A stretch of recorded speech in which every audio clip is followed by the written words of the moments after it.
Good evening, everyone. Welcome to our first Budget Advisory Committee meeting for the 2025 budget year. At this point in time, I'd like to request nominations for the chair for our Budget Advisory Committee.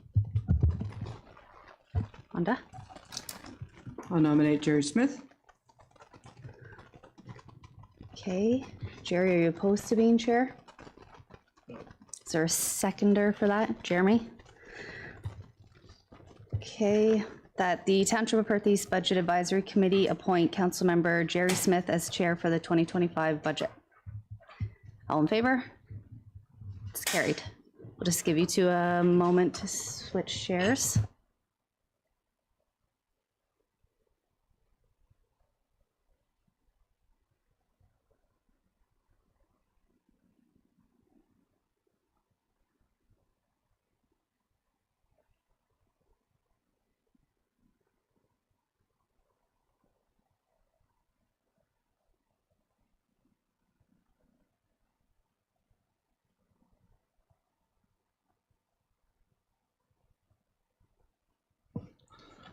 All right, thanks everyone.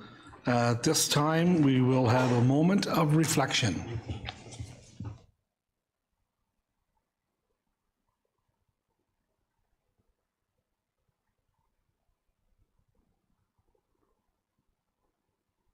Thank you. All right, again, welcome everyone to our 2024-25 budget, our first meeting. I'd like to, the first motion here is the confirmation of the agenda.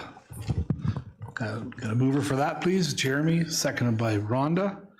Comments, questions on that? All in favor? That's carried, thank you. If there's any disclosure of pecuniary interest now or throughout the meeting, please bring that to our attention. Seeing none.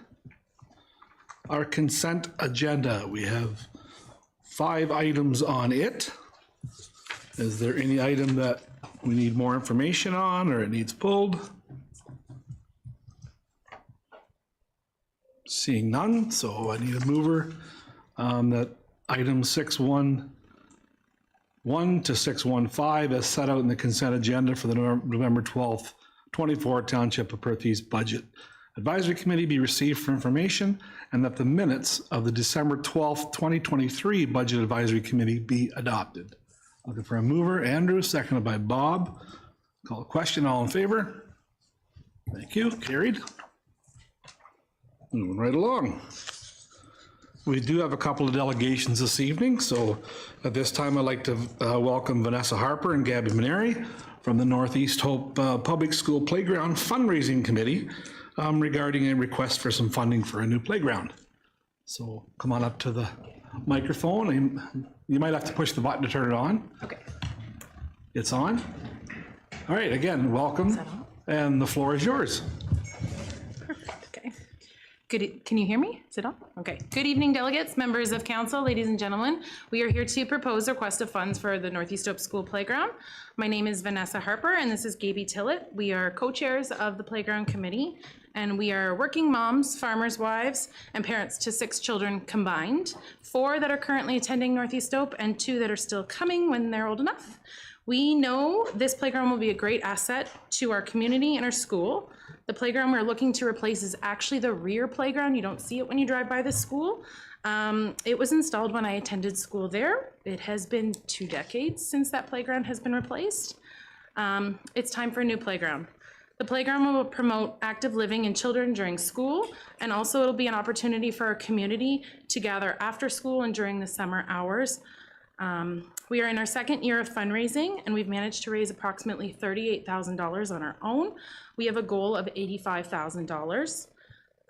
We have a school community of 103 families and 182 students ranging junior kindergarten to grade 8. Based on the Stratford Area Boundary Committee, our enrollment is projected to reach 230 students in 5 years. We are a growing school and would like to thank you for the opportunity to consider funding our proposal, we are asking for $10,000 to assist in building a wonderful asset to our community and our school. Attached is our blueprint design from Blue Imp of our playground, and we'd like to thank you for this consideration. And if you have any questions, we're here to answer them. Okay, thank you. You're welcome. Are there some, we have the budget there. Do we have any questions from the committee? Oh, we have one. Go ahead, Bob. Well, you did a great job because you answered all my other questions earlier. But when were you anticipating installation of this new playground? Our original goal is summer 2025, so it'd be next summer. But we're lacking in the funds to get where we Depending need to where be. we are in our fundraising goal. Thank you. Jeremy, go ahead. Maybe I missed it in the agenda package, but was there an ask? I see the budget and everything, but I didn't see a number that you're requesting. 10,000. 10, thank you. Okay, any other questions? I do have a motion here that the Budget Advisory Committee of the Township of Perth East receive the delegation presentation from Vanessa Harper and Gabby Maneri of the Northeast Hope Public School Playground Fundraising Committee regarding the request for funding for a new playground for information, and that the Budget Advisory Committee include the $10,000 grant for the playground to be funded from the Community Investment Reserve in the 2025 budget. So that's a motion.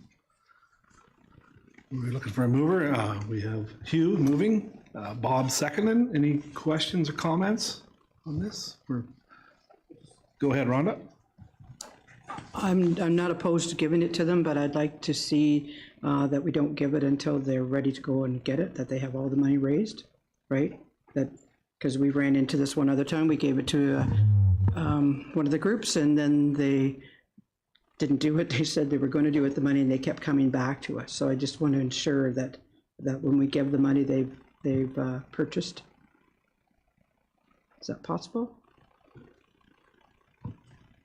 So just for clarification, then perhaps, let's say, so if the budget is 80,000, if they're at 71, that's when we would give them 10. Right. Do you have any comments, Mike?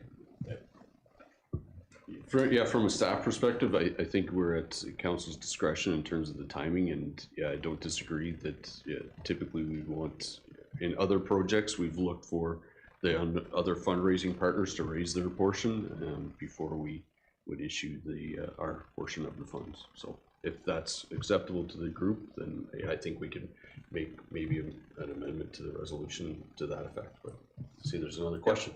Go ahead, Andrew. I apologize, it may have been a pre-vote question, but it's for staff. So charitable donations, have we done this for groups like this before where people can get tax receipts too? I know it's not part of the funding part, but how does that work? Is that applicable in this case? Typically, when we're dealing with charitable donations, it's around assets that we are going to own and maintain. In this instance, that wouldn't be the case, so we would not be, that would not be eligible. Go ahead, Hugh. Yeah, would the school, would they be able to give out charitable donations? We have been for our tax receipts of donations from families and businesses that have given money so far. We have been able to give out tax receipts. Okay, thank you. Okay, so with that, the mover and seconder fine with what Rhonda suggested, or what? Does that need to be included in the motion?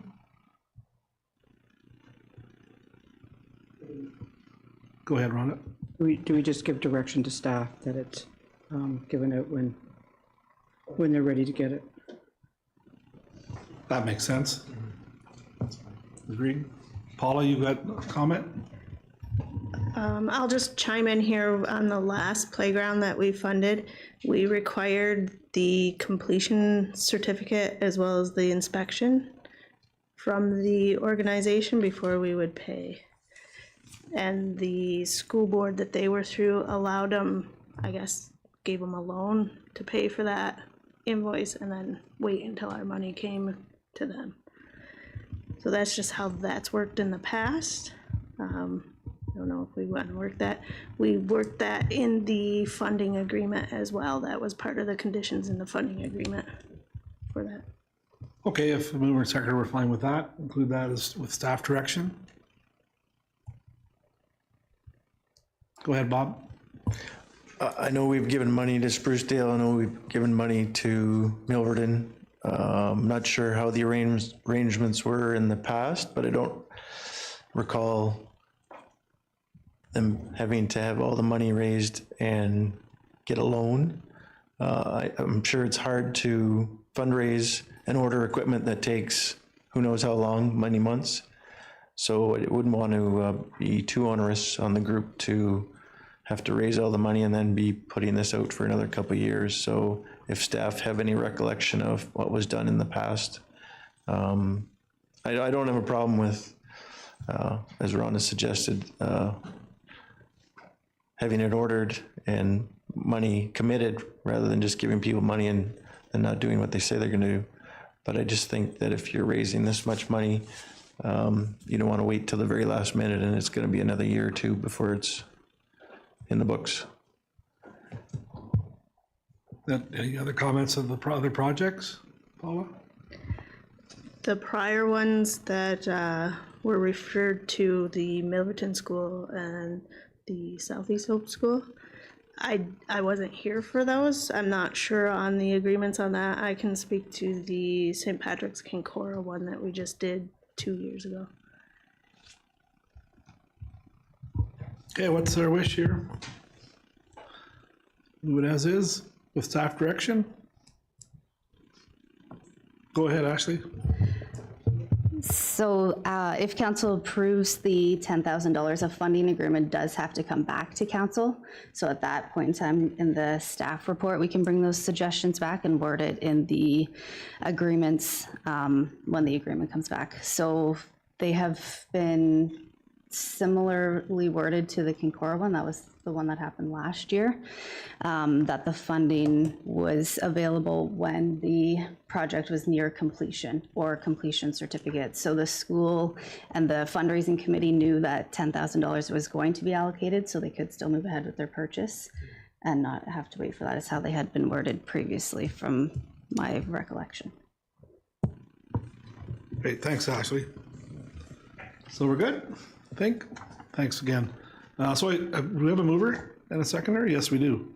Yep. Okay, any other further comments, questions? Call the question, all in favor? That's carried. Thanks, everyone. Thanks again. Thank you. You're welcome. All right, our next delegation. We have Willow Hall from the G2G Rail Trail and also Jody Satchel from the Milverton Lions Club regarding the request for funding for the extension of the G2G Rail Trail in Milverton. Okay. Welcome. Floor is yours. Hello? Is that on? Perfect. Okay. Good evening, Mayor, council members, and staff. Thank you for the opportunity to speak with you today. My name is Willow Hall. I'm the Executive Director for G2G Rail Trail Inc., the registered charity. I'm here with one focused request: to secure Perth East Council support for completing the Milverton Trail connection. We believe this project will greatly benefit both our trail users and the community of Milverton. So at its heart, this project is about enhancing safety, accessibility, and connectivity. Currently, trail users navigating through Milverton must take a detour onto busy streets. This creates both an inconvenience and an unnecessary safety risk. By completing this link, we'll provide a safe, direct pathway through Milverton, allowing walkers, cyclists, and families to avoid high traffic areas. In 2023, over 600,000 people use the G2G Rail Trail, and we expect this number to grow as we continue to complete connections such as this one in Milverton. Beyond safety, this connection also improves accessibility. It will be fully inclusive, supporting people of all ages and abilities, whether they're local residents or visitors. This is part of our vision to make the G2G Rail Trail a truly welcoming space for everyone. The funding request. So today we're asking Perth East Council to support this project with a $6,000 contribution to cover the cost of stone dust for the final trail surface. Additionally, we request assistance with lowering the curb on Main Street to ensure a smooth, accessible crossing point. This is critical to making this connection fully functional and safe. We see this as a matching partnership. G2G has already invested $6,000 into phase 1 of this project, and we're promising to contribute all the physical labor needed for phase 2, estimated at around $4,000. This includes project oversight by Wes Kupfer from the local Trail Advisory Committee, who will manage work alongside our volunteers, staff, and township representatives. So your support wouldn't just be funding trail improvements, it would be about investing in Milverton's infrastructure, safety, and community life. A complete accessible trail through Milverton would encourage tourism, bring more people to local businesses, and enhance recreational options for everyone who calls this community home. Thank you very much for considering this request. With your support, we're ready to move forward and create a safer, more connected and accessible G2G rail trail through Milverton. I'd be happy to answer any questions you may have. Good stuff, thanks a lot. Willow, any questions of the committee? Go ahead, Rhonda. Is this the same place as last year, or is this somewhere different that you're asking? Same place, so it's adjacent to CP line, and then it focuses from Main Street to Mill Street, which crosses William, I believe. Okay, and you're asking for 6 or 4? We're asking for $6,000, and we look at the project as a $10,000 project, with us contributing the $4,000 of labor and equipment. Okay, thank you. Go ahead, Andrew. Thank you, Chair Smith. I'm wondering for finance, suggestions on where this could be funded from? Go ahead, Paula. Thanks. I would look at the parkland reserves, or you could always look at the corporate reserves as well. Thank you. Thanks, Paula. Go ahead, Jeremy. Stone dust, do we produce any of that ourselves that can be at the pit, or is that all a purchase to make? Looks like Jake has the answer. Yeah, we would have to, that would have to be procured. We can't produce that material at our pit. And Rhonda, another one, yep, go ahead. I should have looked this up, but maybe staff can remind us why we turned it down last year? Yeah.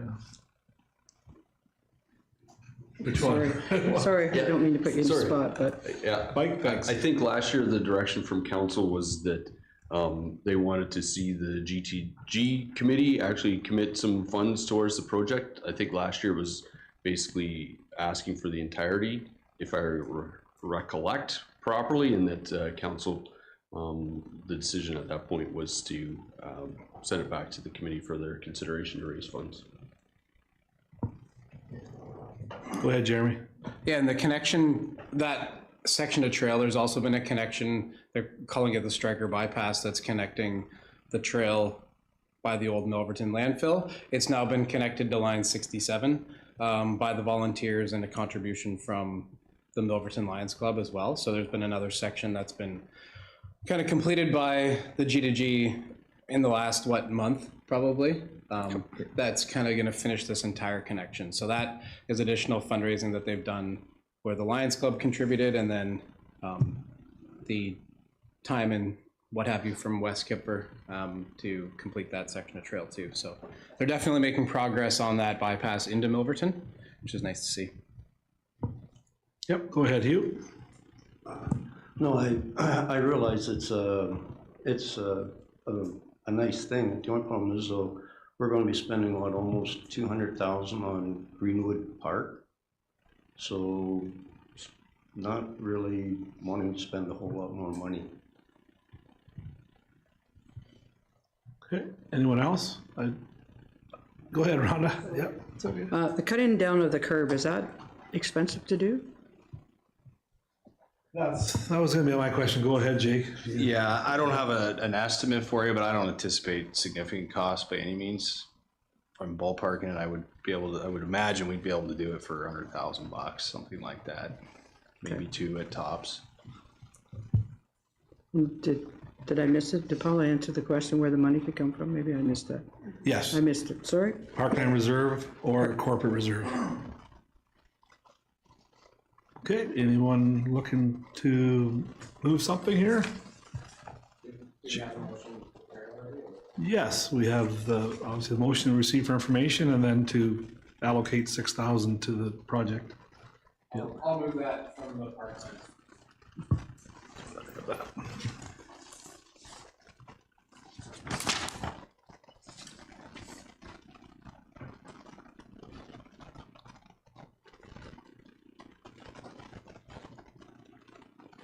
I'll read the entire motion and then we can get make it official, Jeremy. We'll need a seconder as well. The Budget Advisory Committee of the Township of Perth East received the delegation presentation from Willow Hall of the G2G Rail Trail, and Jody Satchel of the Melbourne Lions Club regarding a request for funding for the extension of the G2G Rail Trail in Milverton for information. And then the Budget Advisory Committee included the $6,000 to be allocated from the Parkland Reserve towards the 844-meter extension of the G2G Rail Trail from CP Line to Mill Street West in the 2025 budget. So we've got a mover, got Jeremy moving. Do we have a seconder? It's Rhonda, seconded. Any more comments, questions? Jeremy, go ahead. Yeah, I'll just further the reasoning behind it. Last year, they came to us looking for 10. This year, they're coming to us looking for 6. And they've completed a lot of the work themselves already through community donations. And that's generally what we've been looking for in the past, was the commitment from the community and from the organization that's looking for the money. Thanks. Any other comments? Go ahead, Andrew. No, I appreciate the effort. I know a lot of people get worn out on that trail. I'm just, typically, I think we fund usually 1/3. So a little more, I'm not gonna support this at this point because I think we're over half funding. So just history-wise, we usually fund 1/3. So I'd be supportive of 1/3, but not the 6,000. Okay, well, we do have a motion on the floor. Go ahead, Becky. Manager. Sorry, just in regards to Deputy Mayor's comment about the 200,000 for Greenwood, there's nothing set out in the budget for that as far as coming from any of the reserves or anything. Those are just projections. Like,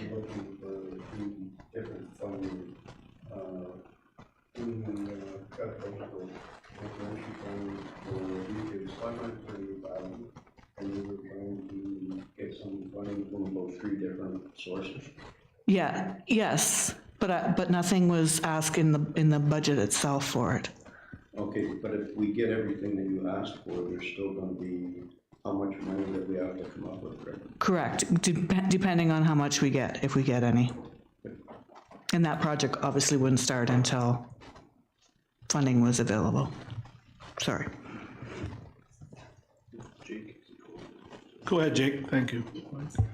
Yeah, just for awareness, the portion adjacent to the CPR drive is leased by the township from the province. So we would require permission to allow this trail to go in the first place. I don't anticipate an issue with that, but just for council's awareness on that. Part of that process. Okay, we have a mover and a seconder. Any more comments, questions? We'll call a question. All in favor? Opposed? The motion is carried. Thanks a lot, guys. Thank you for coming. All right, next we've got some reports. The first one is 8.1, the 2025 budget methodology and highlights. Paula? Thank you, Chair Smith. So the 2025 budget highlights and methodology, the council set a target general municipal levy increase of 3 to 5% for the 2025 budget. And the budget has been prepared with the 3.13% COLA, the CPI increase across the board, and then managers reviewed line by line and adjusted up or down as requirements were needed. The estimated assessment growth at this point in time is $204,811, or a 1.9% levy. And just to highlight a few of the grants and what has happened with the grants this year, we've been kind of lucky with grants and they were increasing slightly. The OMPF funding for 2025 has increased $112,598. The Community Building Fund, the CCBF, which is the former federal gas tax fund, has increased $16,500. And the Ontario Community Infrastructure Fund, the formula-based funding, OCIF, has increased by $46,119 for 2025. In addition to, or just an update on the outstanding external information noted in the report, the Upper Thames River Conservation Authority, their 2025 draft budget was on their website, so I've pulled that off and I've incorporated it into our slides with the post-agenda adjustments. And just for council's note, they have a 30% increase for 2025. It's a draft, so I'm hoping it's a high draft. And of interest to council for the Perth South Fire Levy, the 2025 assessment figures aren't available until the beginning of December. So this levy has been calculated based on the percentage split between Perth East and Perth South assessment for 2024. And those will be updated as received in December. Policing expenses for 2025, the OPP contract has increased by $265,820, or an 18% increase on the OPP contract. And as well, the 2025 assessment from MPAC has been frozen again by the province for 2025. They're still in review of the taxation methodology. And so that continues, frozen at the 2020 or 2016 values. But however, MPAC still is out there assessing new builds, additions to the properties. It's just in 2016 values. So at the end of the first draft, the report had $869,789 of a levy increase, or an 8.22%.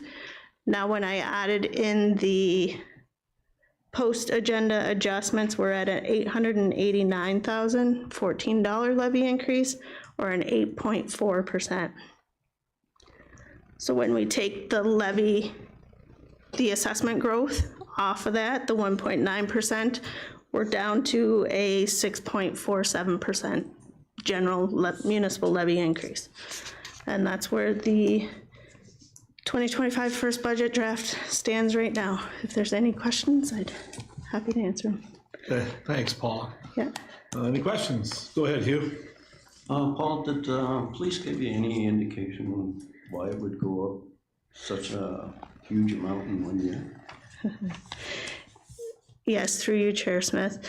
The OPP renegotiated their collective agreement, and that is a large portion of the contract is their salaries. Yeah, that's a big increase. I know our neighbors are even worse. So, any more questions? Go ahead, Andrew. Thank you, Chair Smith. I might go backwards in my markup here. This is the most valuable 7 pages in the whole document. It's very good. It's all in one spot. Thank you. So I'm reading mine, and some of the numbers, I'm not sure if we had a revision. I'm seeing after growth levy increase was 6.29% at 664. I know with various power outages and internet interruptions at my place over the last 4 days, I might have missed it. But. So, sorry, Andrew, what page are you looking at? Sorry, P41 in the conclusion. Yeah, through you, Chair Smith. That is the levy as it stands now after the post-agenda adjustments. So there were some post-agenda adjustments to the library, as well as I added in that Upper Thames River Conservation Authority. And that's what it stands now. That was the online one or the one we got in Teams? Which one am I going by? Sorry. They should be the same, the reports. Sorry, I didn't. Those are just a verbal update as to what's in the report. The report states a 6.29 overall after growth. Okay, But now, when I do those post-agenda adjustments, we're at a 6.47 after growth. so after our discussion tonight, you Yeah. factored that in already, Yeah. perfect. As far as asset management, I was trying to, we're adding extra to it every year. What is it? $56,000, is that correct? That's correct. So I see a number here of that 4.963 million. Now what are we're increasing it every year, but what is it before that increase, the extra? And where does that money go? Is it in one fund? Is it dispersed through each capital asset class somewhere in the capital budget? Or where does that money go? Can I see the whole number? How much we're putting away, or? You'll see it all through the budget. So it's kind of, it goes to the areas for the asset replacement in the future, as well as there's that 56,000 additional that gets transferred to the overall general corporate asset reserve. So that's that 4.963 million. That's yearly, or is that the total package of the fund? That's the total for 2025 budget. Is 4.9 million. 4.9, and that Okay. includes your transfer to capital as well. So to fund your capital job. Okay, so as far as what it's used for, I know we say it's for rebuilding in 2058 or whatever. Obviously, we're not going to rebuild everything in 2058 all at once, but is there any, like along the way, like for example, the work we need to do at the PERC, at the pool eventually, right? Is there asset management plan money put aside for that specific task? I know it won't be the full amount because we probably didn't do asset management planning back then, but is that how that works? Do we have money along the way we can draw from? And That's correct, Councillor McAlpine. That's the intention of this, is to put the money away in reserve, so when these assets do need to be replaced, it's there. We don't have to experience the increase in levies, the sharp increases in levy. It kind of levels out your levies. when our fabulous budget comes out in the report, it'll say what? It'll say this is coming from the asset management reserve for this item, or how will that be phrased, just so I can look for it? Yeah, so you'll know in the capital budget at the next meeting, you'll see transfers from revenue fund. Okay, That's our transfers to capital in our operating. okay. And then you'll see transfers to and from reserves as well, both in operating and capital. So how will we know what specific project, like resolution, that will come from? Like that, how can we tie those two together is my question. The new chart of accounts that I've set up, it's not 100% yet because we're still budgeting on the old chart of accounts. I have it within the numbering and the description on the account, what reserve it's to and from. Okay, I might have to ask you again when it gets Yep, closer, I yep. apologize. Yep. Sorry. So the OPP thing, was that something that went through the new advisory committee, and is it just the wages that made that so high, or like, was there any, can we click a button, deselect a box on our plan to get less money, like an insurance or something? It's, you know, like, we can give Hugh a cowboy hat and you can, and a Mustang, and he can take up some of the slack. I don't know. That's a lot of money. And yeah, that was on today's agenda at the OPP board meeting, which I was unable to attend, but Ashley was there if she would like to speak to it. Yeah, the annual billing statement, the OPP Detachment Board doesn't have any control over. Councils don't really have any control over that either. That's what comes down from the province to us. We are the lower out of the three that's seen the percentage increase. The other ones were over 20% increase. But there wasn't any decision or anything that the Detachment Board did or could do, is what came out of the meeting today. It sounds like that's not really a function of the advisory board, is the wage or the contract side of it. Okay, no, thanks. Okay, I think that's about it. Thank you. Okay. Yeah, go ahead, Hugh. On the page 41, it talks about the Mill Street loan. So when the street was rebuilt, did we get a loan to do that? And where was the loan from again? Like, did we take money out of reserves and then we loaned it to ourselves, or did we get a loan from the province for that? It's through you, Chair Smith. It's through the OPIC program. I don't remember what the acronym is right now. I can look it up though. Oh, that's fine. No, that's fine. So it'll be a loan that'll be paid back through time, like if we get a loan for something else. Yes, annually there's a payment, principal payments that are going to pay down that loan, and it will be paid in full 2029. Got one more, Andrew? No, that kind of sparked a question. So is that was for a water project or a combined water, sewer, roads? It was a combined project. And is any of that user pay? It's all user pay. So the It's going users, through the systems. so the each individual property affected is dementured or has a payment for that, or? Oh, no, sorry. It's through the user rates for the systems, for the water and sewer systems. It's into the user rate? Yep. Perfect. Yep. All right, thank you. Good stuff. Okay, we need a mover and a second. The Budget Advisory Committee, the Township of Perth East received the report entitled 2025 Budget Methodology and Highlights dated November 12th, prepared by the Manager of Financial Services Treasurer. For information, mover? Moved by Andrew, seconded by Hugh. Comments, questions are good. All in favor? That's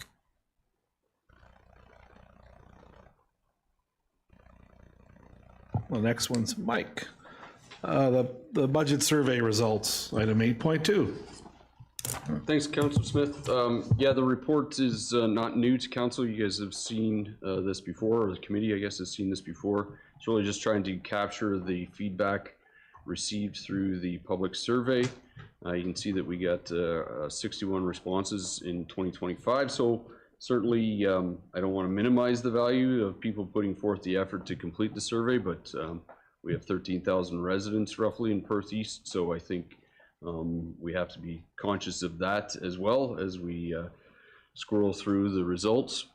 Certainly, yeah, this is just really just information for council as they work through the budget process and ideas. And I think it is interesting to note some of the trends as it relates to where the 61 respondents believe more funding is required. Some of the conversation already tonight related to policing, and that was one area that that's been suggested that there should be some more consideration, whether or not that's through the funding process, more I think probably in terms of policing activities within Perth East, but those things don't happen without money typically. So I can try and address any questions, but again, this is really just a tabulation of information.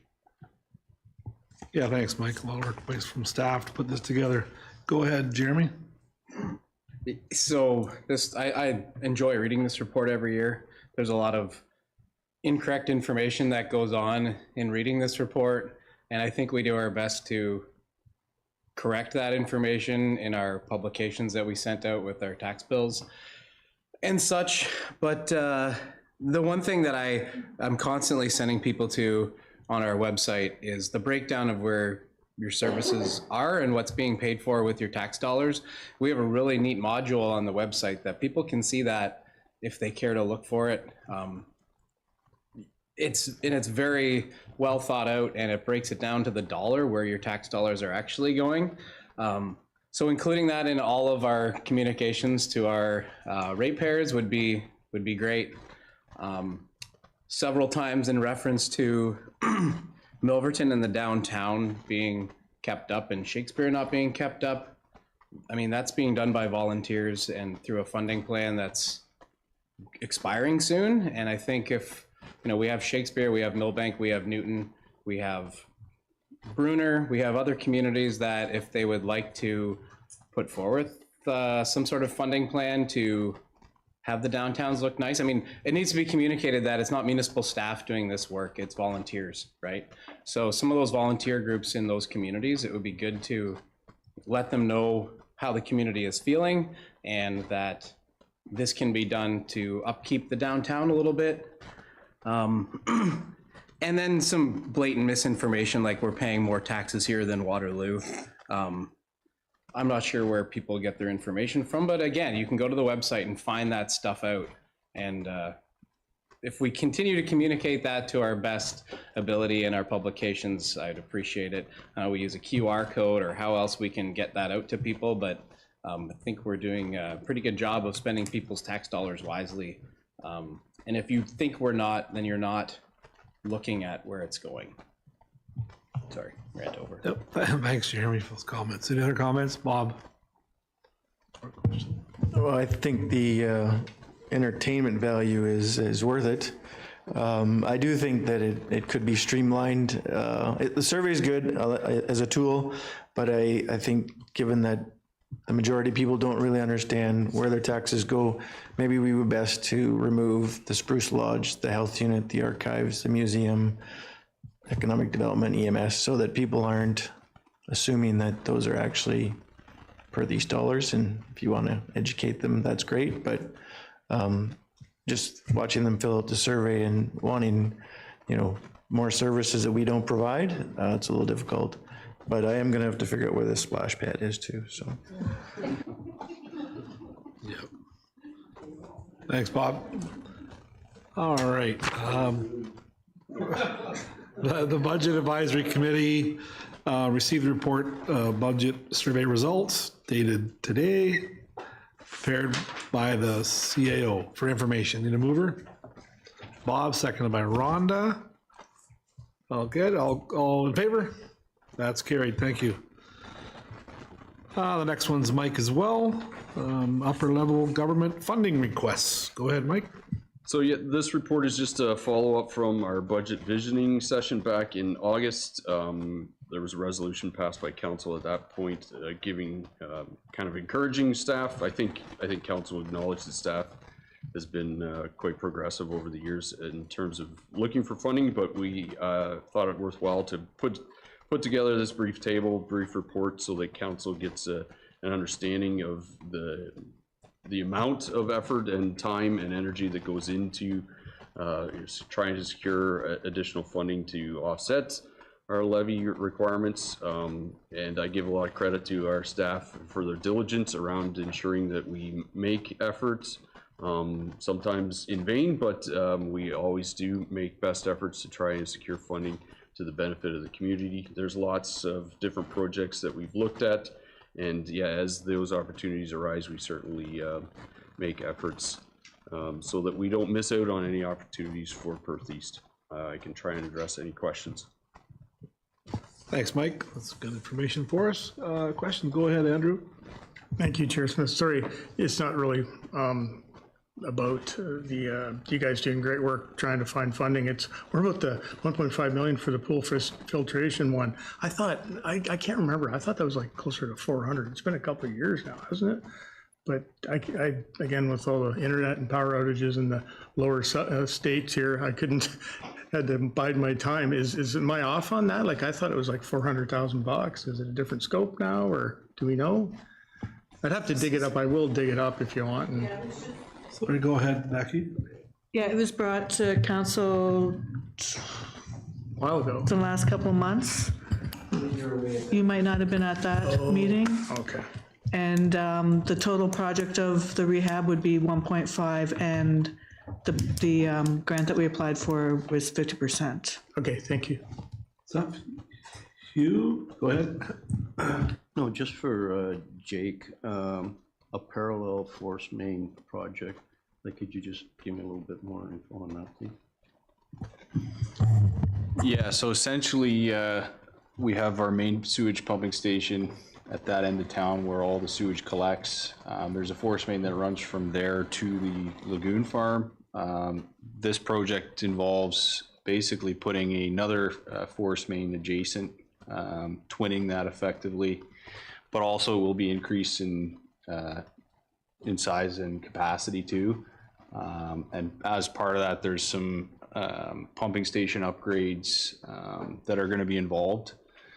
So it will get us some increased capacity for peak flows, and overall it allows us for expanded flows in the future. This doesn't actually provide us that with the pumps we have, but it gives us the ability to later in the future increase our pump size and plan ahead. Thanks, everyone.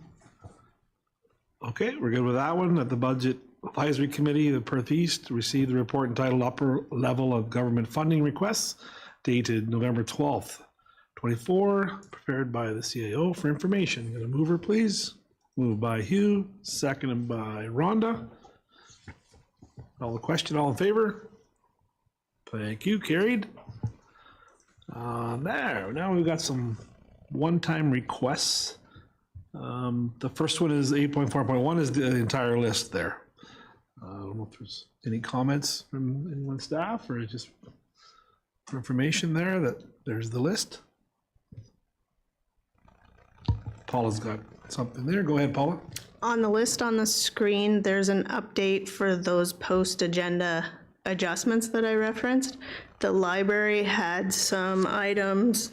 There was a security monitoring software update that was in the general levy. We moved it to one-time request, and then their one-time requests are being funded from their library corporate reserves.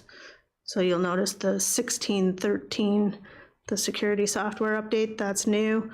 And then the funding, the last item, the transfer from the library corporate reserve of 2213, which funds those two items above it. Okay, thanks for that, Paula. We're gonna bundle all three together, or are we doing separate? No, together. Okay, so we'll move to the next one, which is the finance budget reporting software update. Whoever wants this one. Paula? Yeah. So the chart of accounts revamp I alluded to earlier, we've implemented the new chart. It's going well. However, now that we've done that, we need to update our budgeting software to incorporate the new configuration of the accounts. So this is a request for that. And just briefly, just before the meeting, I got a quote and I'm not too happy with it, so I'm not even gonna say what it is. Okay. It's not within budget. And the second one then? Thanks, Paula. Any questions of that? We're good? The emergency planning, assigned trailers and scene lighting. I can take this one too, I guess. So there was a grant applied for the Community Emergency Preparedness Grant, and this applied for the emergency signage and scene lighting. So this is the request for that for $40,000, and then if the funding is not received, the project will go on the shelf for another time. Okay, thank you. Okay, those are the three items. We're going to do all those three together. 8.4.1, the one-time request list as amended. The 8.4.2, finance budget reporting software update, and 8.4.3, emergency planning, the sign trailers and scene lighting. So that those three items as set out as one-time requests for the November 12th, 24 Budget Advisory Committee meeting be received for information. Moved by Jeremy, seconded by Hugh. All in favor? That's carried. All right, thanks for that, Paula. Next, we have 8.5, the service level request list. Okay, so this is the summary of any service level changes that are requested within the 2025 draft budget. And there's 4 items noted. If there's any questions from council, I'd be happy to answer them. Or the committee, sorry. Okay, well, all good there. Thanks, Paula. So that the 2025 service level request is set out on service level requests for November 12th, 2024 Budget Advisory Committee be received for information. Need a mover for that one. Moved by Hughes, seconded by Rhonda. Comments, questions? None. All in favor? That's carried. All right, move along here. Next, we got a PowerPoint. Paula is going to do that as well. All Is good? the Go ahead. committee okay if I sit here, or do you want me to move to the delegation table? You're fine. What do you prefer? Okay, all right. So the highlight of the night is the slide deck. Everybody is anticipating this for sure. So tonight is the first draft of the 2025 budget, the operations side. Sorry then, if I may, if we have any questions, we'll just raise your hand and I'll try and scout you out. Yes, yeah, just stop me. So there were some submitted questions after the agenda was circulated, and I'll just go through those right now to answer those and address them. So the first question was, what training is HR doing? So you'll note that there was a one-time request for training within the HR budget, and this is for leadership communication training that will better create linkages and connections amongst our leadership team, and it'll give us a better handle on how to handle conflict resolution and change management going forward and building trust within our team. The second question that came in, the money for Milverton Beautification Committee, does that come from general levy or where, if not? So the Milverton Beautification Committee is currently funded from the Milverton Economic Development Reserve, with that having a current balance of $10,149. So you got approximately another year of funding, maybe part of another year. Sorry, I'm not 100% sure on this local stuff. So that was from the sale of an old municipal asset. That's still money left over from that, is that correct? Hydro, I think, right? Oh, It's the okay. hydro, yeah. Okay, perfect, thank you. So the next question was the payments for Union Gas of $41,000. When is this paid up?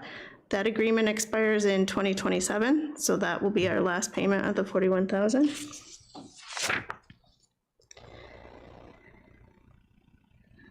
The last question that we received was cost savings and efficiencies resulting in cost savings actuals. Is there any reporting on this? There isn't any reporting currently on this. I did, however, the fire chief, in his wonderful memory, remembered back in the day when the former treasurer would do a list of efficiencies. And I searched back, and it looks like in 17 and 18, there was a report that came to the Budget Advisory Committee, I believe, during budget, on any cost efficiencies savings that were realized during that year. So I can incorporate that again and try and bring that back to life if the committee so chooses. But I just listed a few of the top items from the managers that came through. And just to highlight a few of them, our audit fees, there was a 2022 RFP and there was $11,800 saved annually from that RFP. You'll remember the insurance premiums were just reduced from RFP results by $48,511. There were savings from issuing an RFP for legal fees on the hourly rate, ranging from $80 to $155 per hour. The big reduction savings within Public Works was a reduction to the annual maintenance gravel, moving from a 2-year cycle to a 3-year cycle. And then Public Works as well tries to do as much work completed in-house as possible. For example, the sidewalks, drain road crossings, any vehicle and equipment repairs, they do as much of that in-house as possible. A big savings from the fire department just recently was the new fire pickup truck that was just replaced. We reutilized the truck accessories, so they were moved from the old truck to the new truck, and that's an estimated savings of $15,000. There's courier fees saved by the bunker gear cleaning pickup program. There was, for 3 trucks, add that to the budget.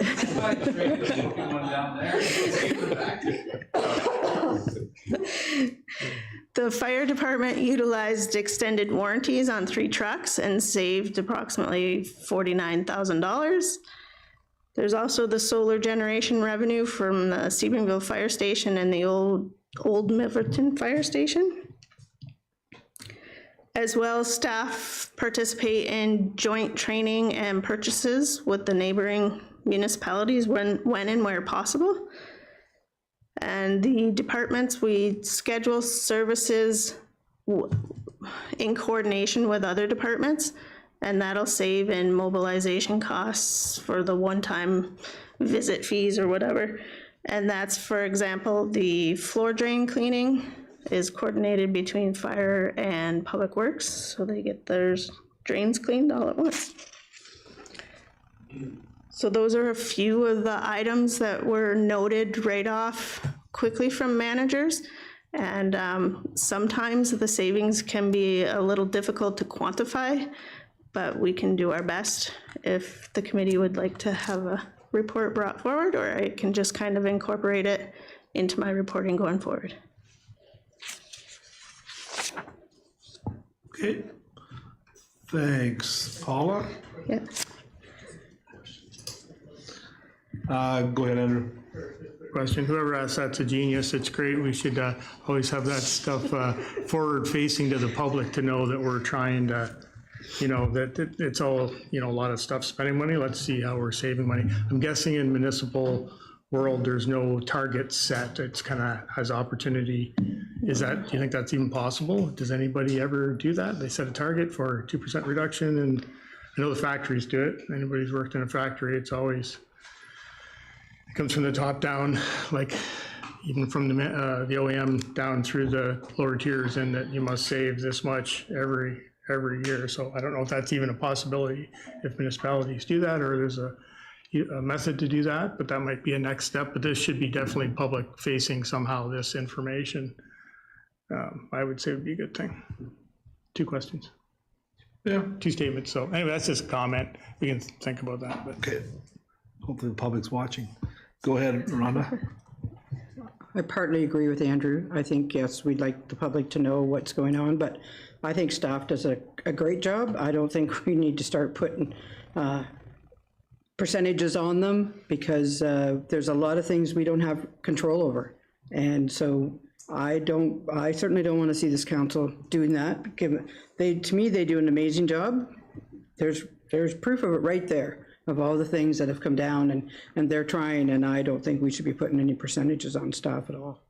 So, but I do think we need to let the public kind of know what's, you know, as Andrew said, there are savings. We're not just spending everything, so. Okay, thanks. Just at this time, I just want to introduce, we have a couple members of our Perth East Fire Advisory Board. We have Councillor Sue Lohr and Councillor Mark Bell from Perth South in attendance. So I'd just like to perhaps waive some of the formal rules. If they happen to have any questions, you're welcome to raise your hand as well. And if you have any, as we go along, we've got 3 more of these to get through. But so you're aware, okay? Thanks. You're welcome. A couple more. We've got Bob, go ahead.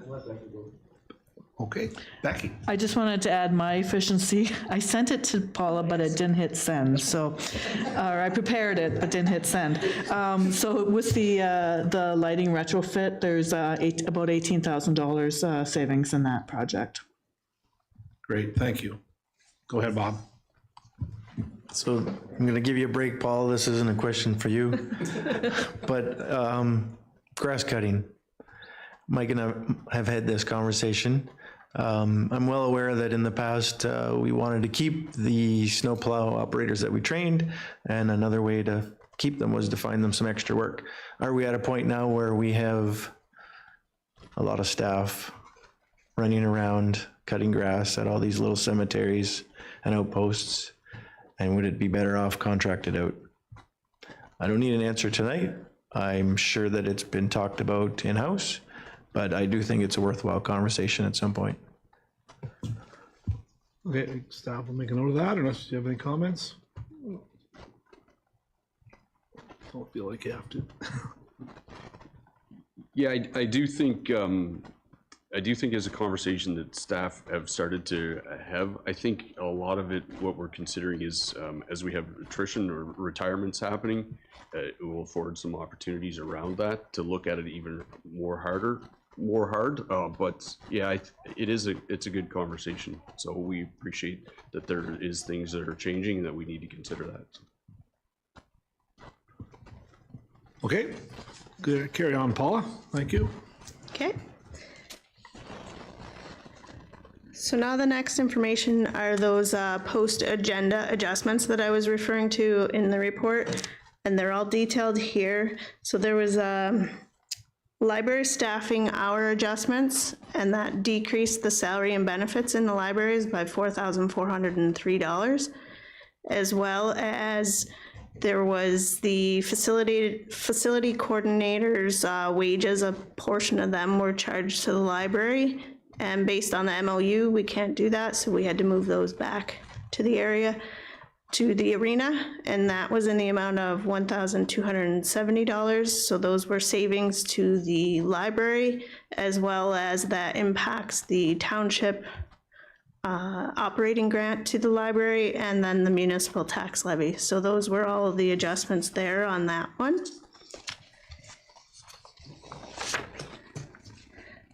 The next adjustments that were completed were the library security monitoring software was moved from the general adjustment levy, moved to a one-time request in the library. That's just a paper adjustment, no levy impact at all at that point. And then the all of the one-time requests within the library were funded from the library corporate reserve transfer of $2,213. And that also impacts the operating grant and the municipal tax levy. And in addition to impacting that, there was a decrease in the library PCIN contract amount of $440. So all said and done, that decreased the library operating grant by $3,923.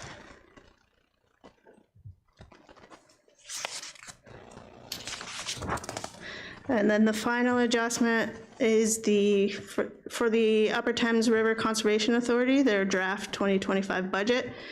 And that is adding $25,000 to the Conservation Authority budget, as well as increasing the requirement from the municipal tax levy. So just to summarize the draft 2025 budget versus the 2024 budget, the OMPF funding has increased by the $112,000, or a 9.7% increase. The OCIF has increased by the $46,000, or a 15% increase. And I just kind of chuckled at that amount because last year they decreased us by 15%. The estimated decrease in liability insurance is $56,000, or 14.6%, and that's based on the RFP. So once I'm currently completing the transition paperwork, so once we have a bill, I can adjust those accordingly. The OPP policing costs have increased by the $265,000, or 18%. The COLA grid level changes increase the salaries and benefits by $498,000, or 8.7%. So that includes the 3.13 as well as level ups. And then there's the changes, still the residual effect from the changes of the grids from the org review to get the full year budget. And then the final item is the Canada Community Building Fund, the CCBF, or the former gas tax funding. That increased by the $16,500, or a 4.2%. So this slide just summarizes it, adds in the general levy increases. So at the time of the agenda, we were at an 8.22% general municipal levy increase. Now, when all of those adjustments were included, we're at 8.4. And then when we remove the growth, we're down to a 6.47. That's not even noted on the slide. So the expenses that increased, that was the revenue side. The expenses that increased are the OPP costs. There's the estimated wage increase, and then the Upper Thames River Conservation Authority increase. Now into each general area. So the general government budgets to start, the grants and other revenue, the base budget request for this area is $11,012,153, and this is the increase to property tax supplementals, as well as a transfer to the corporate asset reserves per asset management, the additional 56,000, that's in this area. So there is a 6.55% increase in this. So for council, the request for the 2025 first draft budget is $245,000, which is an increase of $5,800 from the 2024 budget, or a 2.43% increase. And this is related to the CPI adjustments for the honorariums. The CAO department, there is a base budget request of $523,000, and this includes wage adjustments for the grade and level changes. And then there's a one-time request of $6,500. This is for the leadership and team building training that we saw in the one-time requests list, as well as joint health and safety committee member getting certified for $1,500. So there's a just under a $12,000 increase from 2024 budget, or that equates to a 2.28% increase.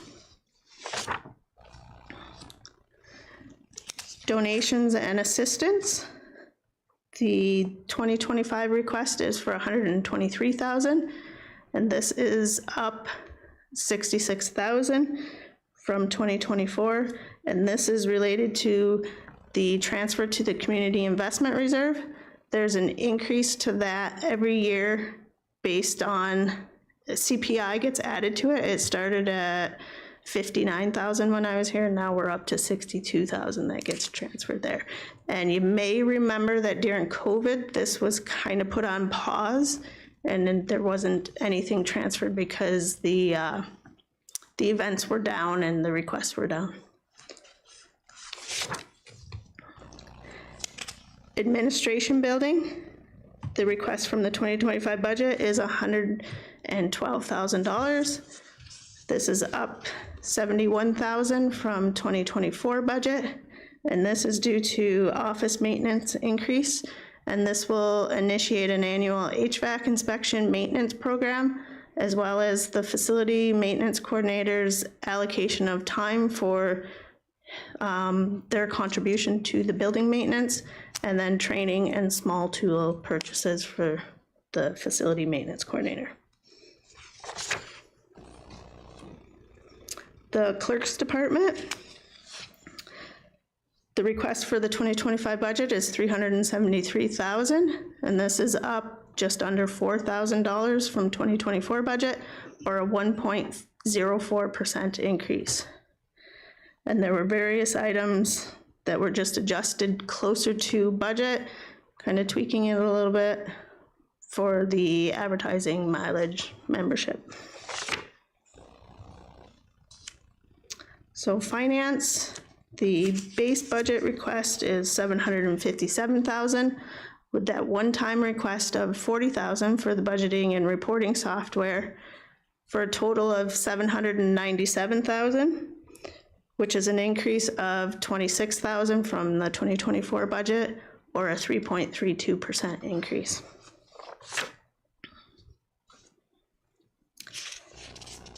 On to recreation and cultural services budgets. The arena. The request for 2025 budget is $491,000, which is an increase of $38,000 from the 2024 budget, or 8.45%. So the increase is experienced in the waste disposal costs have increased by $800, as well as repairs and maintenance costs have increased by $5,000 based on what we're experiencing. Banquet hall operations, the request from the 2025 budget is $188,000, which is an increase of $18,000 from 2024, or a 10.55%. And this is related to wage splits that have been updated to reflect current activities. These are always fluctuating. Our wage splits, we can split somebody's wage by approximately 50 different splits. So they can fluctuate from year to year based on kind of activities that are going. If we're seeing that the banquet hall is not being rented as much, or there's not as much events being held within the banquet hall, staff's wages could shift back to the arena, or it could shift to parks where events are going on. So it's kind of a fluid flowing thing. And the operations of the banquet hall, those expenditures, those losses are paid for by Milverton and Mornington. Just the history on that, right? Yes, thank you, Councillor Matheson, just- for pointing that out. It's a special Right. area I rate. think a lot of people don't realize that Yeah. that still exists, so. Yep. I think it's worth. Yep. That is a special area rate funded by the Milverton and Mornington wards. So the bar, the 2025 request is $1,200, which is an increase from a surplus of $7,300 in 2024, where the bar sales are being experienced as a reduction lately, which is a good thing, I guess. People aren't drinking as much, but not so good for our bar sales. And last year's surplus was related to a timing of inventory purchases and stuff, so we're kind of leveling out as to equaling our purchases with our revenues. The pool, the 2025 budget request is $145,500, and that is an increase of approximately $46,000 or 46%. And this is related to wage allocations and grid changes. So in the org review, the lifeguards changed grids and the pay rate was changed for them. Parks, the base budget request is $60,500 with a one-time request of $5,000 for the Newton Park UV water treatment system. And that's a proposed increased change of $17,000 from the 2024 budget, or a 34.81% increase. Perth East Library Board, the base budget request is $408,000 with a one-time request of $600 for the security system updates. And I didn't update the one-time request for the software update, which is the 1613. And then there's the service change request for the pest control of $550 for a total corporate change of $402,313. And that's a change of $35,000 post-amendment adjustments. And that equates to a 9.67% increase from 2024. Yep, Hugh, go ahead. Paul, when you do the budget, and do we figure so much, like your base budget is, do we figure so much per person? Or like how do you get your base for your budget, for the budget? The base, as it is now, it's the prior year times the CPI. Oh, okay. And then with any adjustments up or down line by line. Oh, okay, so once upon a time, they figured out a budget and it just moved on from that. Yeah. Okay, Yeah. no, that's fine, I didn't know if it was per person. Yeah. Paul, I'm just going to make a comment about the library. We met this evening and basically agreed on budget that's looking at tonight with the change. So The first budget that came to us was 11.59%. And we looked at it as a finance committee like, oh no, we want this to at least below 10. So we went back and the one-time requests were moved from the levy, more or less, to take them from reserves, and a couple other tweaks that Kendra and her team did. So to get us to that 9.67%. So we're quite happy with that. So Perth East Recreation, the 2025 budget request is 119,000, up approximately 15,000 from 2024, or that equates to a 14.33% increase. And this is due to youth program expenses have increased, as well as I was mentioning those allocations of the wages. So moving into protection services budgets. Emergency planning, the base budget request is $1,400, and there's a one-time request of $40,000 for that community emergency preparedness grant, the sign trailers and the scene lighting.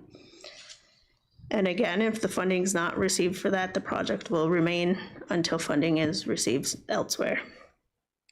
So this is a change of $39,598 from 2024, or that huge percent change, which is kind of skewed a bit, 2,235. So policing budget, the OPP contract costs have increased by that 265,000, and that's the change of 18.07% for 2025. New this year is the Perth County OPP Detachment Board.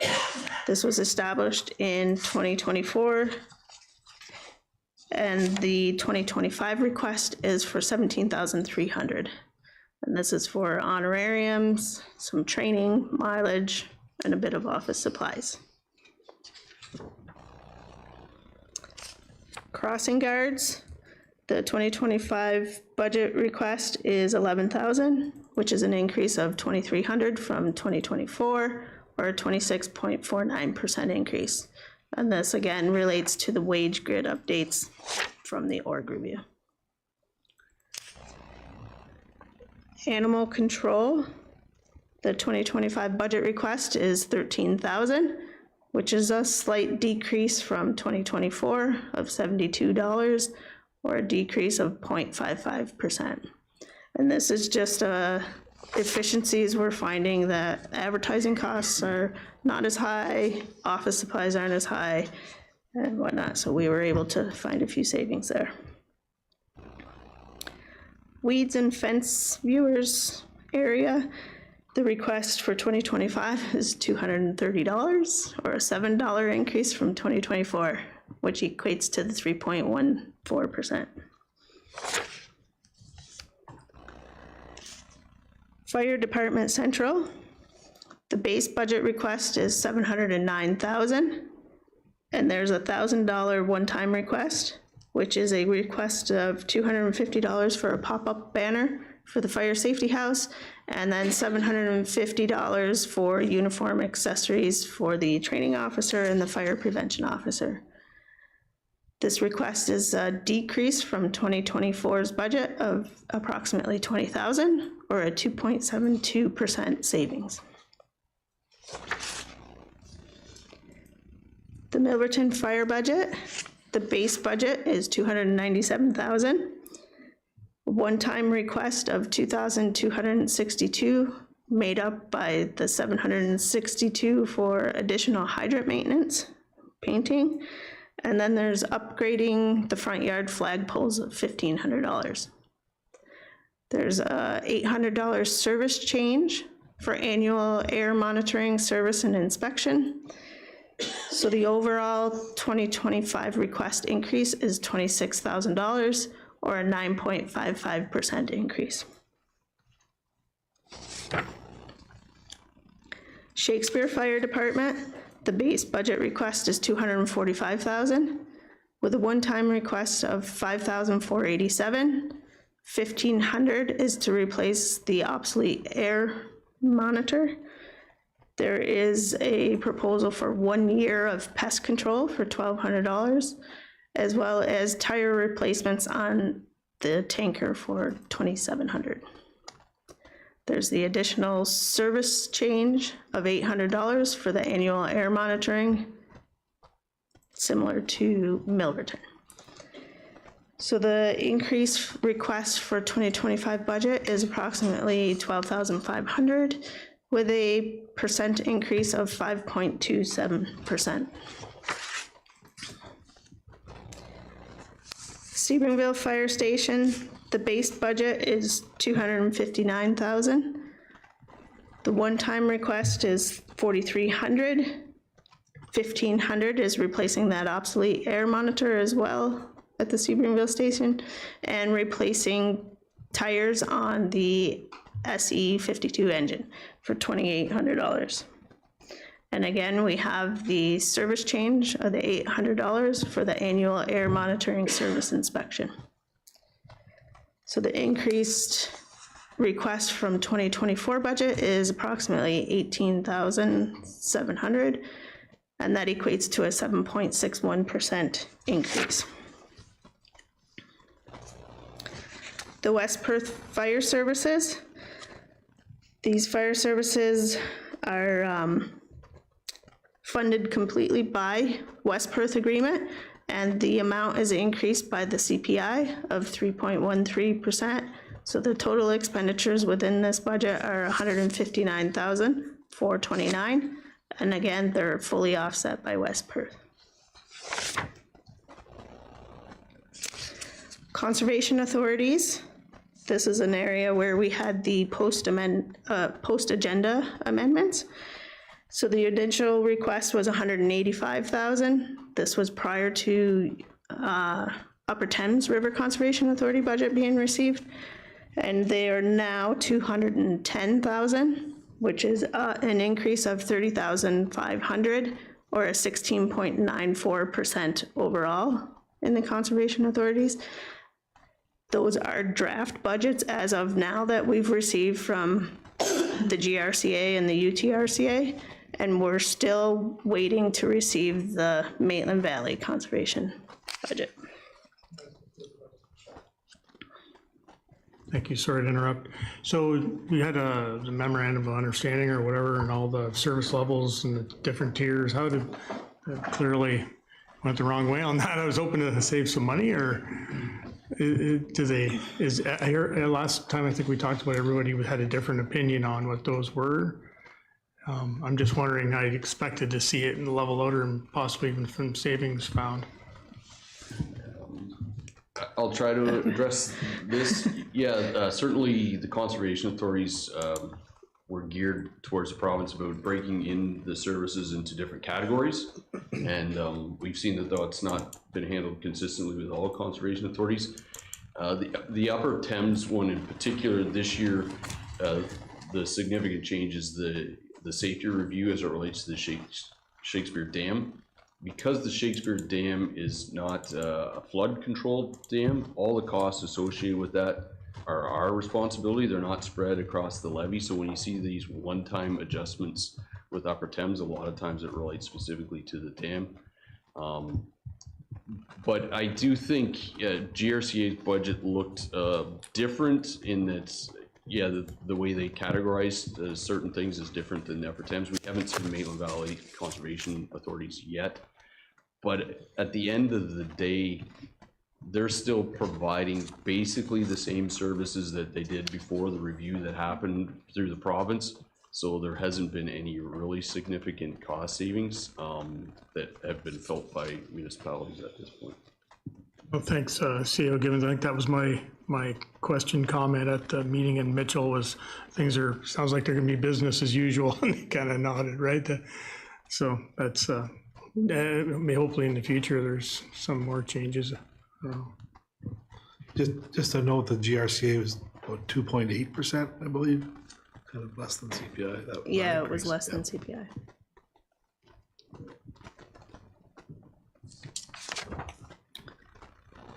Okay, so moving on to bylaw enforcement. The 2025 budget request is $47,000, which is a slight decrease from 2024 of $286, or a 0.61% decrease. The building department, and this is an area that is completely funded by building fees. So at the end of the year, any shortfall surpluses are transferred to and from reserves. So the base budget for 2025 is $596,000. This includes a $51,000 transfer from reserves to balance the budget to zero. So there is an increased requirement of the budget by $2,691, or a 0.45% increase. I should note as well, the proposed fee changes that will be going to council on November 19th have been included in this budget, draft budget. Transportation services budgets, Public Works. The request for 2025 is $881,000, or a decrease of $70,016, or a 7.36% decrease. This decrease relates to the insurance reduction of 14.6%, as well as wage allocations that have been adjusted to reflect actual activity. Similar to recreation, Public Works has different areas that their staff work on. Things can fluctuate from year to year where they're assigned, and we're trying to get those leveled out with our 3-year averages and what's actually happening. Roads General, the 2025 budget request is $4.6 million in comparison to 2024's budget request of $4.3. So an increase of $281,000, or a 6.48% increase. Now the increases on this area are offset slightly by a reduction in the quantity of gravel, as noted in the efficiency savings that we noted, going from the 2-year cycle to a 3-year cycle. Had it backwards. There's also increased winter maintenance costs, as well as calcium costs have increased significantly, and the municipal drain assessments have increased significantly. We're not seeing any leveling out for our municipal drain assessments, and just that alone in this area increased $68,000.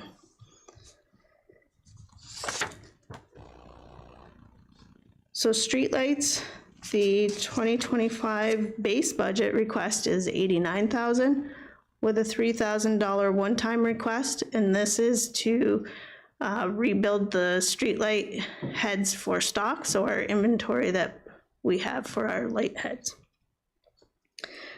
This budget is limited to the $92,186 expenses until the LED streetlight conversion project is paid off in full. And I'm hoping in the next 3 years it's paid off, if we can base it on our savings now that we're realizing for the hydro costs.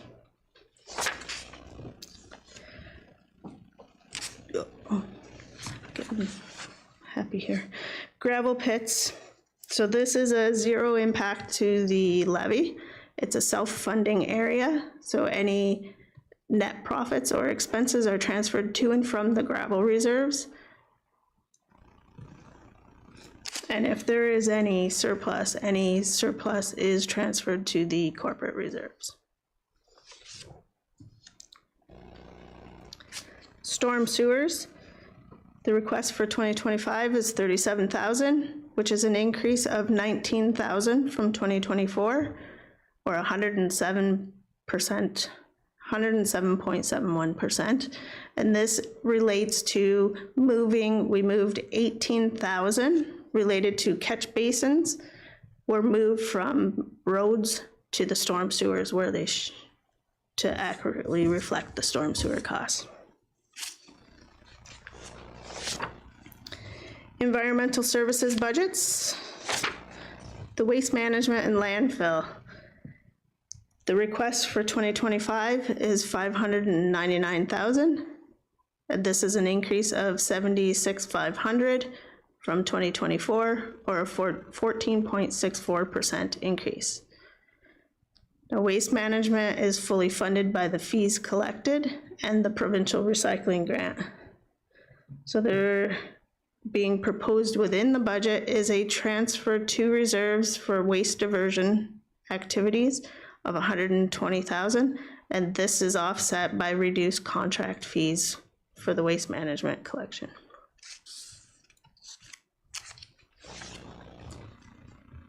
Moving into health services budgets, this is our cemeteries, and the 2025 base budget request is for $10,000, which is an increase of $5,000 from 2024, or a 98.57% increase.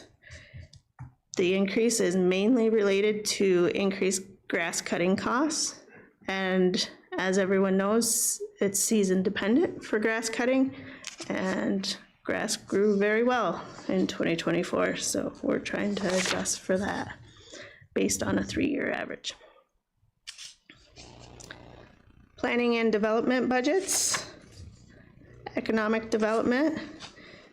The 2025 request is $9,300, which is a $10 increase from 2024, or a 0.11% increase. And this is the area where there's marketing, and we also purchase our Canadian flags for our township buildings through this area. The Milverton beautification. The 2025 request is $8,600, and this reflects the budget submitted by the committee and is a decrease of $101, or a 1.15% decrease from 2024.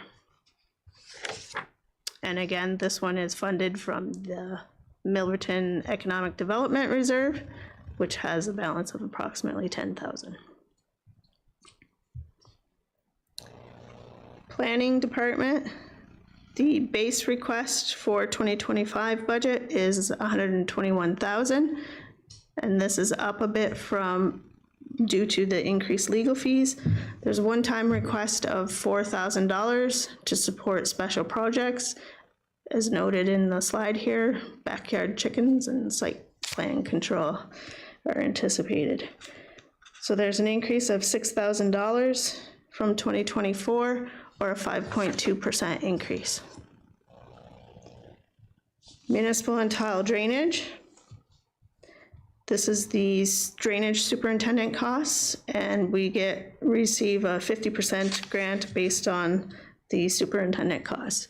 So the net to the township is $75,000 requests, which is up approximately $1,600 from 2024, or a 2.19% increase.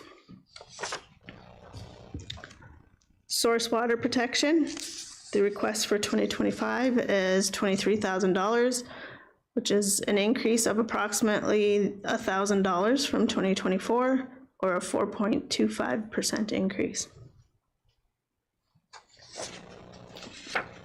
That is next year, the province won't pay any of that. Some of that is paid by the province.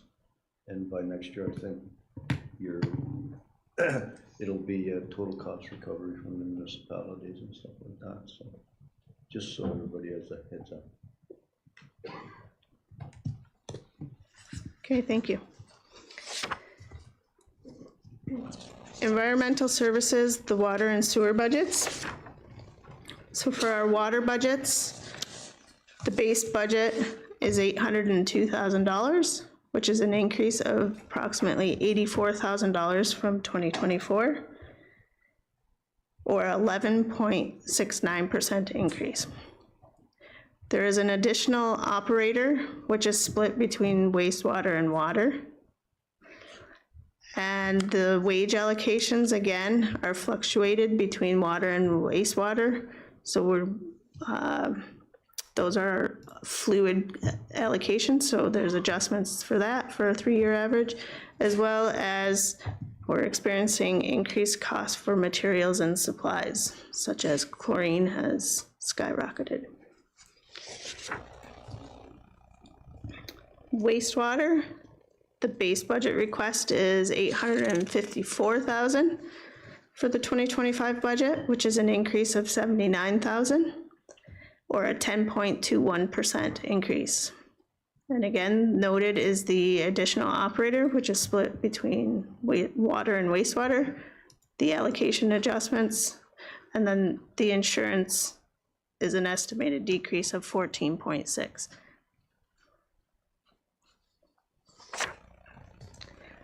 So to summarize the 2025 budget first draft, the levy summary, the general municipal levy increase is at an $889,000 increase, or an 8.4% after the first draft.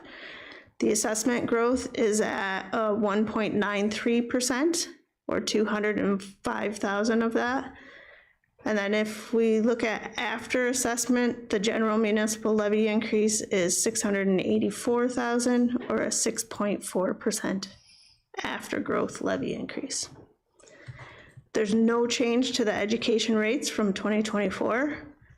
There's an increased capital transfers of 113,000 included in the 2025 budget, as well as increased transfers to reserves of 387,000. And then the 2025 budget includes transfers to unfunded projects for $96,000. So outstanding items for the operation budget are the Maitland Valley Conservation Authority levy, as well as the county rates. So once those are received, they'll be inputted into the budgets. So our next steps, the next meeting is December 10th, and that'll be an operations continuation if necessary, if we need further discussion. We'll discuss the capital budgets as well as reserves and debt position. And then the January 8th meeting of 2025 will be any continuation of capital or operation discussions necessary. And then either on January 8th or the 22nd, we'll review the tax rates and set those. And the best part of the night is the slide deck's over. You don't have to listen to me anymore. If there's any questions, I'd be happy to answer. Oh, thanks very much, Paula. Yeah. It's a lot to go through, appreciate it. Couple of questions, go ahead, Jeremy. So the policing budget increase of 260,000 equates to about 2.5% of that 6.47, right? Yes. Yeah, okay, thanks. Just like to request, I don't know if you treasurer plan to do it, but it's really nice to have that. That's a great document for us to, if we can have that email, that'd be awesome. I can do that. Thank you. And the second question is, so tonight, our process tonight, we're going to receive it for information. It's going to carry on and we'll make a final decision on this number, this operational number at a later date, or are we making a decision on that tonight? Like, I know the budget, when we finalized the budget, but I don't see a recommendation or anything. Are we recommending moving forward with this officially tonight, or is that at budget time? If there's, approving the budget. yeah, through Chair Smith, if there's adjustments that the committee would like to see made, now would be the time, as the next meeting is in December. And that's when we're gonna review the capital. So if there's operation side adjustments that you would like to see, it would be nice to know them sooner rather than later. Otherwise, we may have to go into another meeting in January to finalize things. Yeah, thank you. It just delays it. Thank you. Good. Awesome, go ahead, Bob. Paul, any consideration to using the police stabilization reserve to reduce the OPP costs? Yes, I did look at that. That is certainly one thing that I would maybe suggest if you wanted to bring the levy increase down a bit, is we can look at that. Okay, so is there a level you would like to see that reserve at? I know there's not a lot in it, 122, I think. Yeah, there's not a lot in it, and I don't remember off the top of my head the limits.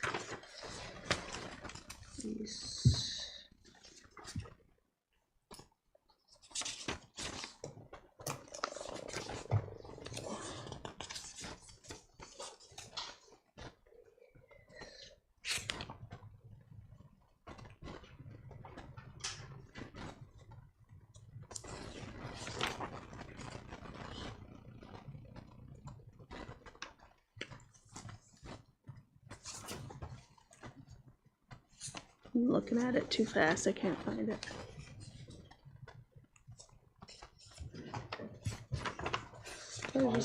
I got another question. While she's looking for that? Yeah. Okay, go ahead. I know it's early, Jake, but the yard waste collection, is that something you'd foresee as a one-time trial or a continuation? And then any comments on, I guess, the effectiveness of household hazardous waste days, if that's still viable? Go ahead, Jake. Thanks for the question. So the yard waste day, I'm going to be bringing a report to council in early December around that with some cost analysis for the 2 days we hosted this year. My plans are to, at this point, depending on what council's direction is to host the same next year. But we'll see beyond the report coming where council wants to go with that. The household hazardous waste day is becoming quite popular from what I can see. Costs are certainly going up around that. I haven't put any thought into bringing a report to council around that, but certainly something I can do if council so wishes. Go ahead, Bob. Well, I asked because at one time we did it ourselves and we found it cost prohibitive, so we gave it to Stratford, which I'm sure has worked well, but I was just curious to know, is it something you continue to do with a partner, or you have enough volume to do it ourselves? It's hard to gauge. Obviously, there is going to be ups and downs with that program, but we could explore getting a cost. I think doing it internally.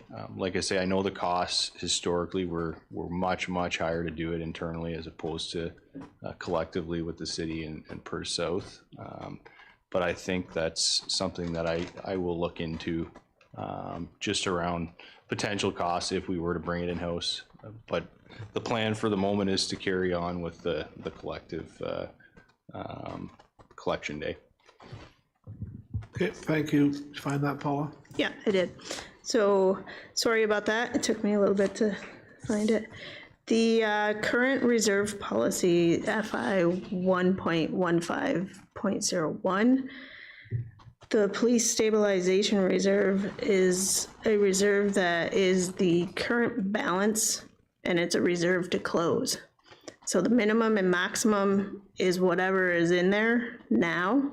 So without going back to the history on how these were determined, but it looks like they were wanting to move the police stabilization reserve to zero as it was eliminated. And then in the future, anything would go through corporate reserve for stabilization. So go ahead, Bob, you want to? No, I was gonna have something to say, didn't I? If the plan was to use it up, then I'd say this isn't a bad time to use half of it, or if staff were okay to use it all, that would be a reduction in this year's levy. Okay. Go ahead, Mike.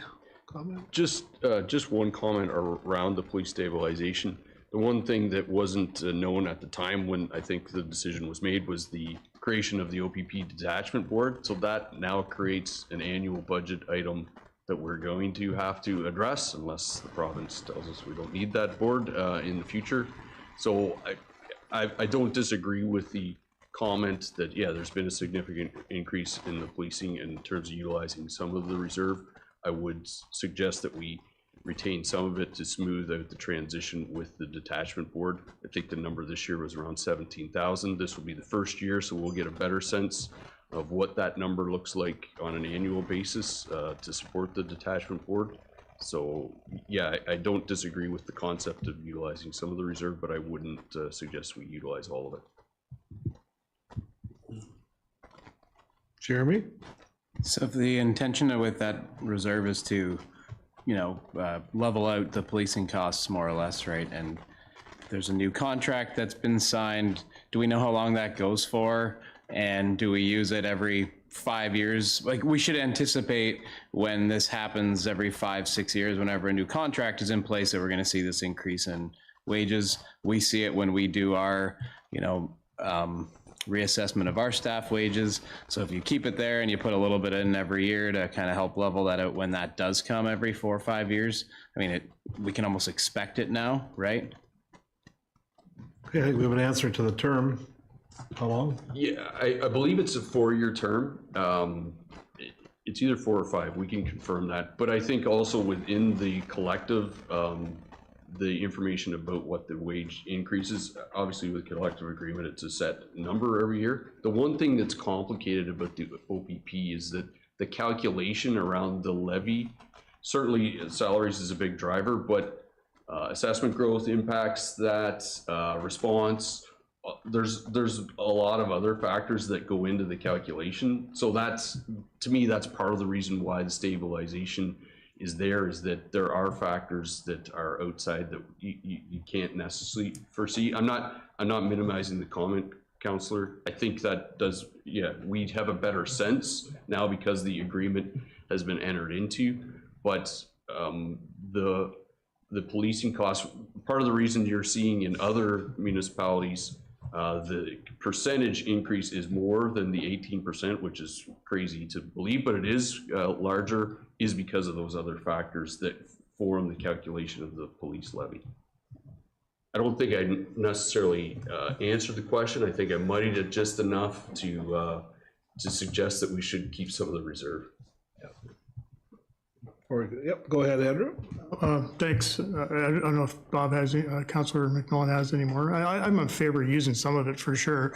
It is for unexpected things. I don't think there's going to be any unexpected, like there's, you know, the cops aren't mowing the lawn, right? So a bad year isn't going to make the grass grow. So I think it's makes sense to use some of it. But I'm just wondering, the CEO just said that growth affects the police charges? Yeah, part of the calculation includes assessment. It's a complicated, if anybody wants to go through the regulation, I wouldn't necessarily recommend it, but it is a complicated factor that they utilize to spread the costs, and The formula. assessment is part of that calculation. Okay, thank you. Okay, Hugh, go ahead. Just one thing when we're talking about the assessment on conservation.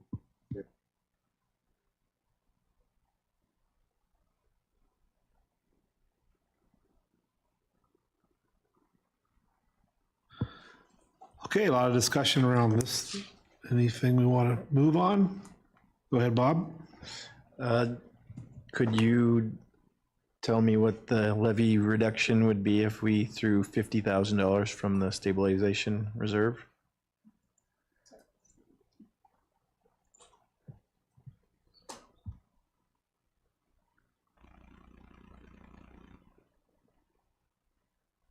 Sorry, it'll be down to an overall general levy increase of a 7.93, and then after growth, it would be down to a 5 or a 6%.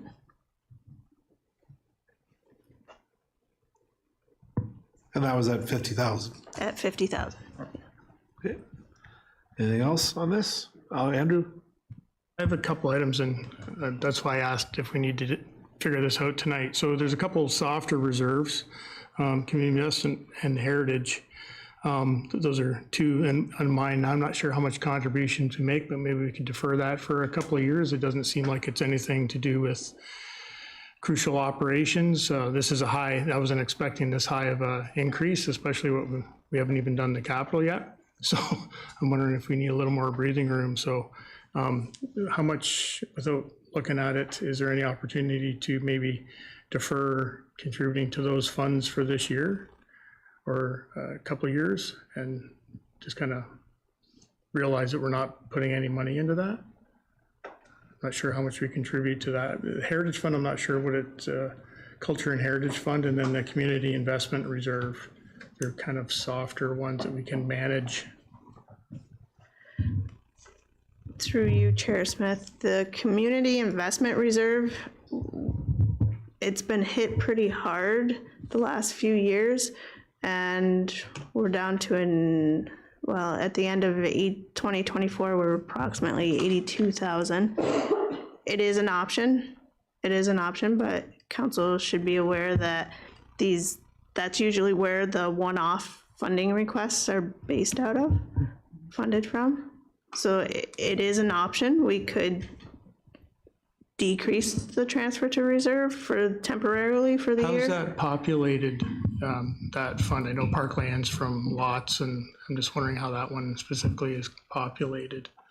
It's funded from the levy. There's an annual transfer that's increased. So that is possible. And how about that Heritage one? Is there any possibility? Is that the same? It's got a, sorry, I don't know if I know the proper number for Culture and Heritage. I think it was. It's kind of a newer one.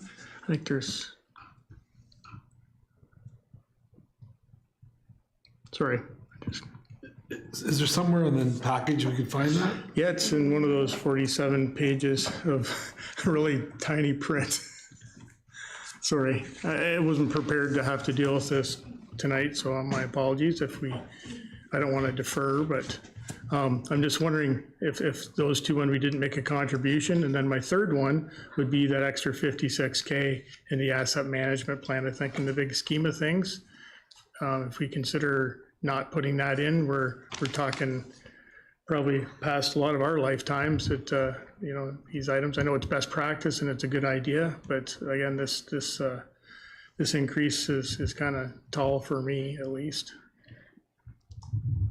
Okay, to address the 56,000 transfer, I would caution against getting rid of that, because right now, you're funding based on historical costs and knowing what the cost to replace assets has done in the last couple of years. We're underfunding now, so I'm thinking when we redo the asset management plan, we're gonna have an infrastructure deficit, and I would hesitate to reduce that Yeah, based on that. We'll have to have an offline conversation with it. I'm not sure how it works, because we do it gradually. It's not really that 2058 number or what it is. It's different, so Yeah. clearly it's a deeper formula than. Yeah. Yeah. And the Heritage Reserve, maybe touch base with me on what the actual reserve is when we find it in here, because I'm not sure I understand which one it is. It's more of just the, any contributions to a softer reserve deferred for a year to knock this down a bit. That's all I'm really looking at. Okay. Thank you. Yeah. I don't recall a lot of times of the years that we've used reserves to cover our levy increase, but go ahead, Rhonda. Well, I realize that we're gonna probably have to look at something. I'm not prepared tonight to just start saying we're not gonna do this or we're not gonna do that. I'd sooner wait till we get the capital in. You know, the county, we're starting at 13 point something, and I'm not sure where that's all gonna go yet, so we may have a lot of head scratching here before we're done. So I just assume that we receive what we did for tonight, we receive it for information, we add the capital, we get the education, we get the county, and then we sit and you know, Andrew's made some suggestions. Those are some maybe things that we can look at, but I don't want to start piecemealing that. Tonight we're going to take away some, and then 2 meetings later we're going to say, oh, we got to get some more somewhere. I'd sooner do it all in one shot at the end. So just leave it for now, and like like I said, Andrew's come up with some suggestions. Maybe staff can look at the reserves. I'd like to see all the reserves. We don't have that information tonight. I'd like to see them all where they are sitting at. I'm kind of with you. I don't want to take a lot for reserves because it hits you the next year when you start doing that. But you know, it's just something I'm not prepared tonight to start making cuts. Okay, so we've got some suggestions to staff for the next meeting, perhaps the OPP as well. Do you have another comment on it, Bob, before we? Well, I guess my benchmark is usually we'll come back with what that 6% Perth East increase relates to. Is it $19 on your residential assessment? Or so I'm not really concerned what 6% relates to tonight, agreeing with Rhonda. I would prefer that we could have staff come back with a synopsis of taking $50,000 out of the police stabilization reserve just to reduce the impact for this year. Just having heard what Paula said was the goal was to get it down, and also accepting Mike's comments that we have some increased costs that we weren't maybe fully understanding in the past. So again, I guess there are lots of massages to happen yet, but content to just take in all the information. And I'm gonna leave one last thing is earlier Paul's report states that we are $450,000 annually in deficit contributing to our asset management. So getting updated numbers will make that number look small. So I wouldn't support reducing that contribution. It's going to have to go up in the years to come. Great, thanks for everyone's comments, and thanks again for Paula for those PowerPoint. And we've got 4 items. We're going to do them all together.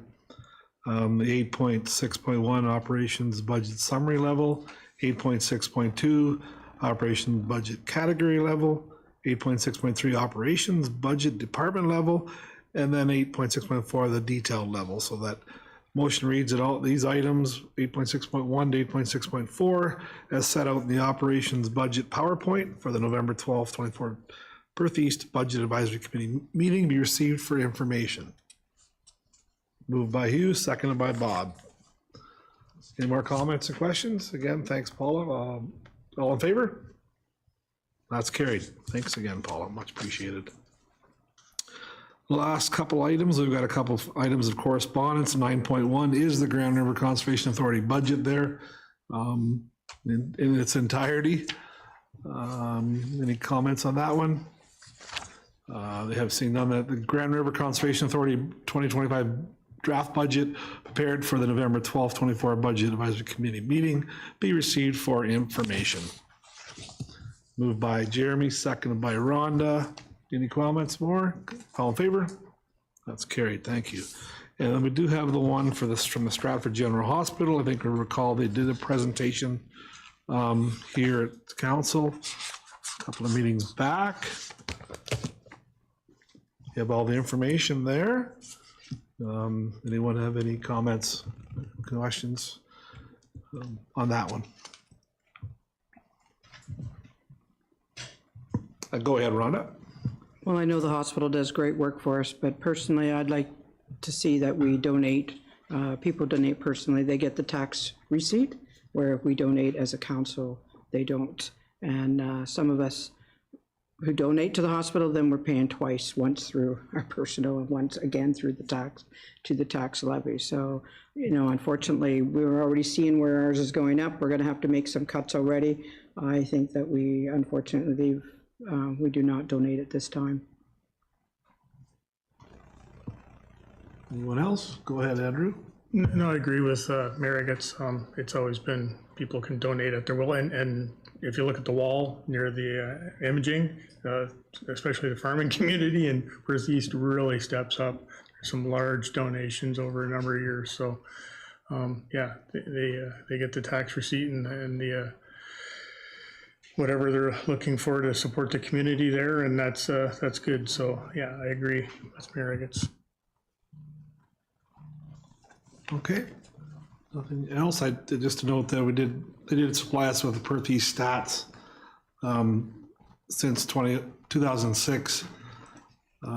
Perth East residents have donated about $2.1 million from our ratepayers out of their own pockets. So appreciate Ms. Hunt getting us that information. Okay, have a motion here that Stratford General Hospital In Our Hands Capital Campaign Municipal Ask prepared for the November 12th Budget Advisory Committee meeting be received for information. Moved by Andrew, seconded by Hugh. Any more comments or questions? Call the question, all in favor? Carried. Thanks, everyone. All right, we have no closed session. Any notices of motion? Any new business? Any announcements? 9 o'clock. Jeremy? I guess this Friday is Merry Milverton Christmas. If anyone's planning on driving through downtown Milverton, you're going to either get rerouted or you can park and join us downtown, which would be more fun than driving around it. Thanks, Jeremy. Yes, I'll buy. All right, thanks for those. I have the motion, a good one of the night, that the meeting of the Perth East Budget Advisory Committee be adjourned at 9 p.m. Moved by Hugh, seconded by Rhonda. All in favor? That's carried. Thanks again. Thanks, Rhonda, Mike, Ashley, all staff for being here. Have a good evening.